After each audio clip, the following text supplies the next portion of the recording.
in order to minimize large resale profits and ensure resale prices are affordable for subsequent buyers, owners can only sell their flats back to the government. What nonsense is this? I don't understand.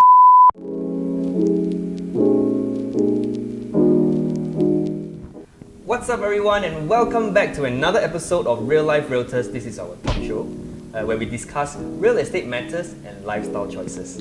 So previously we actually discussed whether $1 million HDBs will become the new norm. If you have missed that, do click on the link above or the description below. That's right. And on to today's topic, we will be discussing the HDB survey. And what is this about?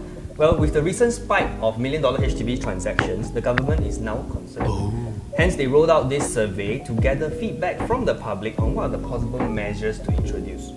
Wait. So what you're saying is the government is actually listening to the people's voices today? Apparently so. Wow. Surprise.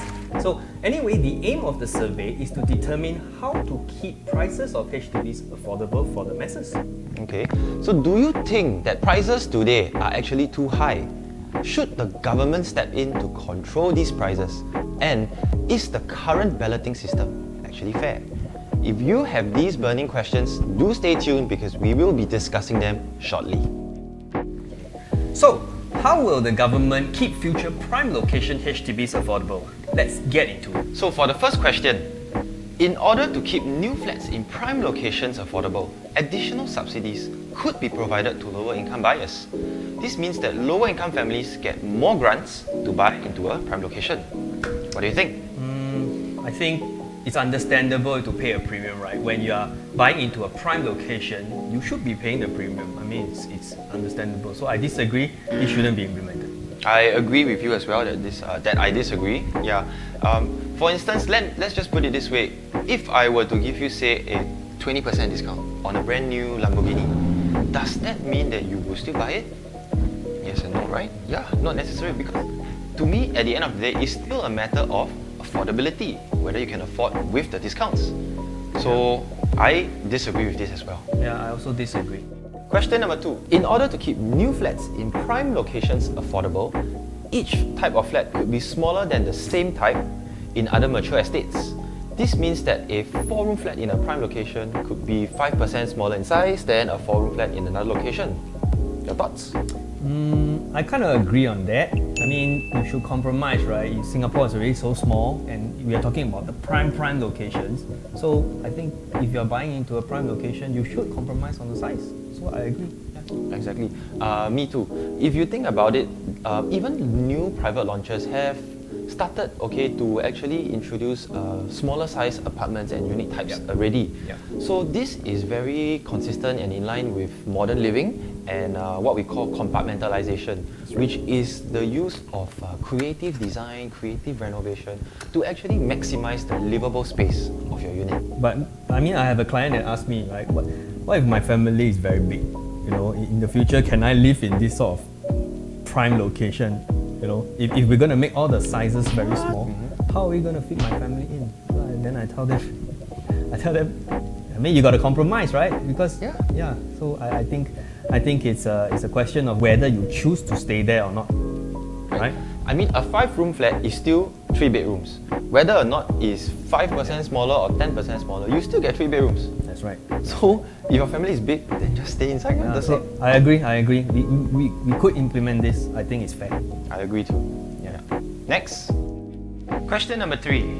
In order to minimize large resale profits and ensure resale prices are affordable by subsequent buyers, impose a capital gains tax. Wow, controversial. I actually think this is a very fair and valid point because people should buy housing for the right reasons, which is to stay and not for speculative purpose. I completely disagree. I mean, it goes against the nature of a free market, right? I mean, who are you to tax me based on where I live? So I live in a prime location, but should I get taxed because of that? Yeah, but do you know that capital gains tax is very apparent in other countries? So it's not the first time we actually see a capital gains tax on property in the world, you know? And it has proven to be a very great deterrent from preventing prices to be increasing steeply. Let me ask you a question. What about the non-mature HDB estates? Like for example, the 910,000 5-room flat in Punggol, should they get taxed too? That's probably a one-off. I mean, I mean, we will probably see more and more record priced HDBs coming out. Should they all get taxed as well? Why not? Yeah. If the whole idea of capital gains tax is to prevent prices from going steeply, so it should be reflected across mature as well as non-mature estates. I'll give you another example, right? If let's say I make 150,000 cash and I'm staying in a prime location versus I make 150,000 in a non-mature estate and I get taxed because I stay in a prime location, where's the logic in that? That's a fair point. Yeah, I think. Okay. I think end of the day we agree to disagree, but let us know in the comments below on whether you are for or against capital gains tax. Question number 4. In order to ensure that HDB towns in prime locations have a balanced mix of Singaporeans from different backgrounds, remove the married child priority scheme. So this means that every buyer has an equal chance of balloting and people who are staying near their parents do not get priority. What are your thoughts? I think this is reasonably fair, because nowadays couples buy a HDB flat to move out from their parents, move away from their parents, as well as basically start a life on their own. I disagree, man. What if I want my parents to be near me to help me take care of the kids?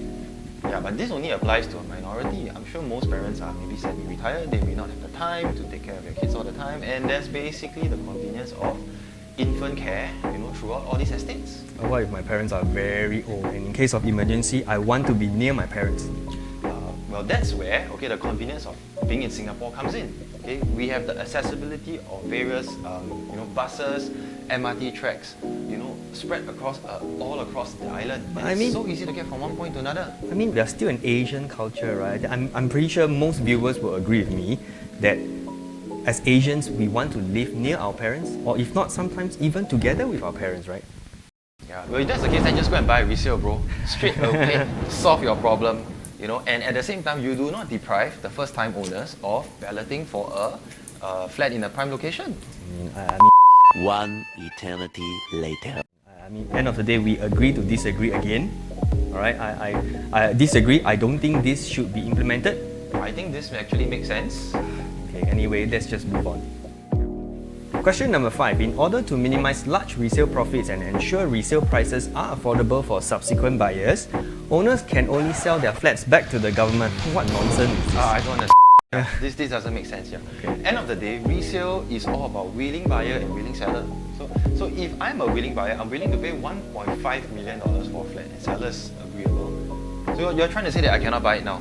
It's true. Yeah, they can only sell back to the government. It's true. I think it goes against the nature of a free market, right? I mean, I might as well rent from the government. Yeah, exactly. Rather than give me the option to buy the flat. Yeah, right? Exactly. Yeah, no go. Yeah, so absolutely. we both disagree on this. So wrapping up, what are your top 3 choices if government were to implement these measures today? Well, top of my list would be smaller flats, followed by married child, and lastly, capital gains tax. Reason for smaller flats is because I believe it offers the most balanced compromise and Singaporeans will be able to adjust to it quickly.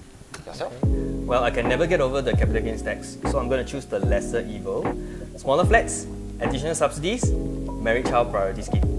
So what are your top 3 choices? Let us know in the comments below. Don't forget to like, share and subscribe, and we'll see you in the next video. Bye!